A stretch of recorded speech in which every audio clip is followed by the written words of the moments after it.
گشتن یه تجربه بپذیر جستجوگری کنی آره و از مسیرش دست وقتی چیزی پذیری میشه انگار آروم میگیری اینقدر داره خودشون میگه که ببین منو و وقتی میبینیش آروم میگیری و ما به یک پارچگی نزدیک میشیم. هر بار که میام تو خودم بیشتر خوب میگیرم و اون نورت خوبیش این بود که مثلا از جستجوگری لذت میبرم. یه موقع مثلا خیلی هم میگردی هیچی پیدا نمی‌کنی کلافه میشه در صورتی که همین عین گشتنه میگن پس گرفتن خدا رو شناسی.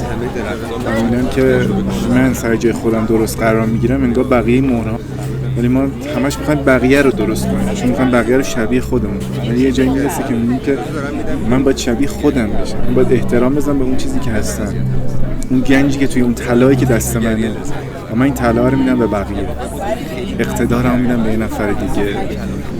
تازه بازی شروع میشه، تازه اصالت شروع میشه.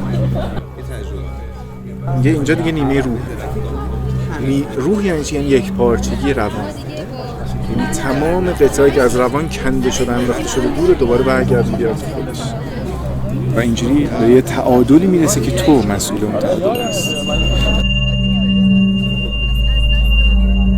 اینجا و اکنون، همون چیزی که بودا میگه، همون چیزی که اسلام میگه، همون چیزی که مسیحیه، همه دارن اینجا و اکنون. من اینو دارم از دست میدم. انگار چند تا چیز به دست آوردی دیدی نه حالم خوب نیست، اینا مال من نیست. اصلا تو زمین درست داری جنگی رفتی، تو زمین حریف داری میجنگی. این برداشت ذهنی تو